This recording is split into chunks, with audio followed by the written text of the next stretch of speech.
सच बोलने की कीमत चुकाने को तैयार है जी न्यूज।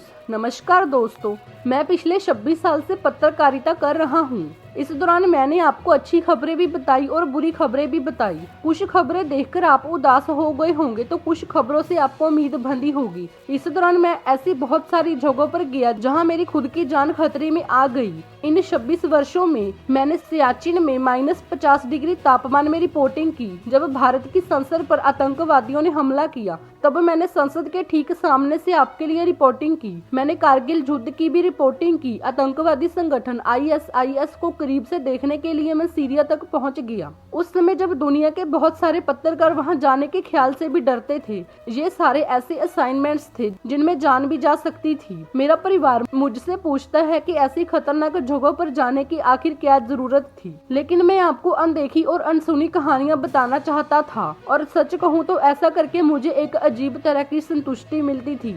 संतुष्टि इस बात की कि मैंने आपको वो दिखाया जो शायद आप घर बैठे ना देख पाते। पिछले 2 महीनों से भारत समेत पूरी दुनिया कोरोना वायरस से जूझ रही है। लोग अपने घरों से बाहर नहीं निकल रहे हैं। इस दौरान मैं हर रोज दफ्तर आया और जी न्यूज की पूरी टीम भी अपनी जान जोखिम में डालकर हर रोज दफ्तर आई। उनके परिवार वाले भी यही पूछ रहे हैं कि क्या वो वर्क फ्रॉम होम नहीं कर सकते, लेकिन हमने ये सब किसी पुरस्कार की उम्मीद में नहीं किया, किसी पद या पैसे के लालच में नहीं किया। हमने ये सब सिर्फ आपके प्यार के लिए किया और इस देश के लिए किया। लेकिन इतना सब करने के बाद जब ये देश के कोने कोने से हमें इनाम के तौर पर सिर्फ FIR और लीगल नोटिस मिलते हैं तो कई बार हम अपने आप से ये सवाल पूछते हैं कि ये क्या हो रहा है। आज मैं आपके सामने विक्टिम कार्ड नहीं खेल रहा हूँ, बल्कि आपको ये बता रहा हूँ कि आप सबकी जो शक्ति है वो ऐसे मुट्ठी भर लोगों की शक्ति से कहीं ज्यादा है। हो सकता है कि आज भी हमें बहुत सारे पत्रकारों और बुद्धिजीवियों का साथ ना मिल रहा हो। बहुत सारे नेता भी चुप हैं। हमारी ये खबर विदेशी मीडिया में भी नहीं छपेगी, लेकिन हमारे साथ आप खड़े हैं। इस देश की जनता खड़ी है। हम भी आपको आश्वासन देना चाहते हैं कि हम आपके साथ हमेशा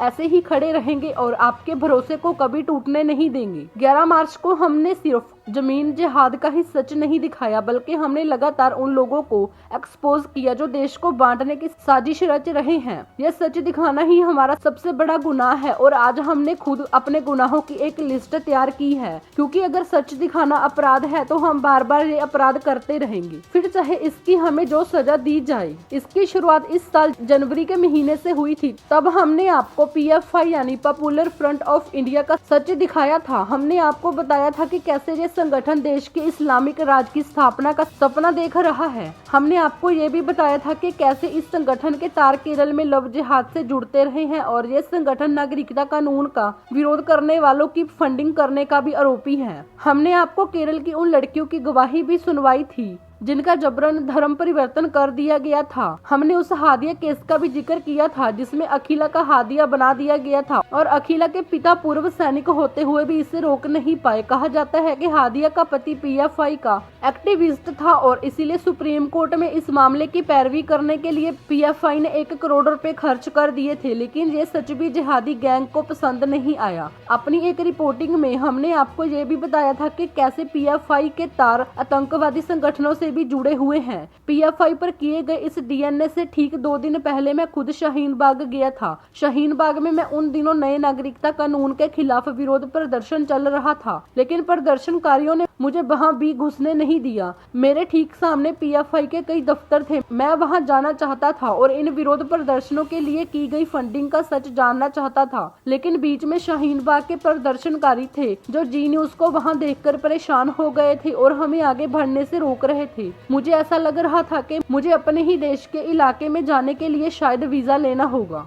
इसके बाद इसी वर्ष फरवरी में मैंने ग्राउंड जीरो पर जाकर दिल्ली दंगों का सच आपको दिखाया था। मैंने आपको दिखाया था कि कैसे ये दंगे एक सोची समझी साजिश का हिस्सा थे। हमने दंगों के आरोपी ताहिर हुसैन का भी सच आपको दिखाया था। ताहिर हुसैन का नाम लेना ही इन लोगों को बुरा लग गया। पिछले कुछ दिनों से हम आपको लगातार तबलीगी जमात का सच भी दिखा रहे थे। इस दौरान हमने देश के मान सम्मान पर थूकने वालों को भी एक्सपोज किया और इसी बात पर ये लोग हमारे दुश्मन बन गए। इससे पहले देश के शहरों में छिपकर बैठे अर्बन नक्सल्स के बारे में हमने आपको बताया था और जेएनयू में देश विरोधी नारेबाजी का सच भी आपको दिखाया था, लेकिन ये सारे सच ना तो टुकड़े टुकड़े गैंग को पसंद आए, ना ही अफजल प्रेमी गैंग को, और ना ही बुद्धिजीवियों को, और ना ही कुछ राजनीतिक पार्टियों को। ऐसी ही रिपोर्टिंग की वजह से जी न्यूज इन सब लोगों का दुश्मन नंबर 1 बन गया। केरल में मेरे खिलाफ दर्ज की गई एफआईआर भी इसी दुश्मनी का नतीजा है, लेकिन हम इस एफआईआर को असली पुलितेजर पुरस्कार मानते हैं, क्योंकि कम से कम ये एफआईआर सच दिखाने का नतीजा तो है।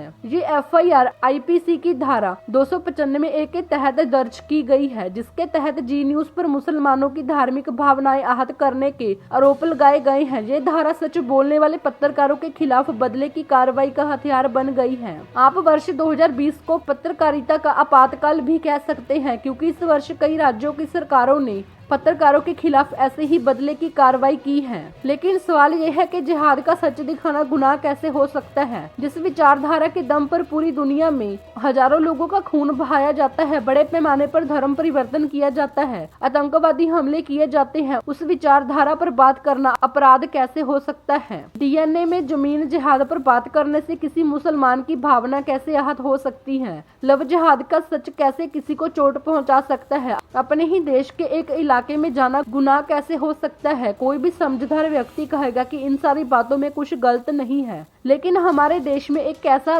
धार्मिक इकोसिस्टम तैयार किया जा रहा है जिसके तहत ये सारी बातें गुनाह हैं। दोस्तों, अगर आपको हमारी ये जानकारी अच्छी लगी तो कमेंट करके बताएं, लाइक और शेयर जरूर कीजिए, और आगे भी ऐसी खबरें देखने के लिए हमारे चैनल को सब्सक्राइब करना ना भूलें, क्योंकि हम हर रोज ऐसी खबरें आपके लिए लाते रहते हैं। धन्यवाद।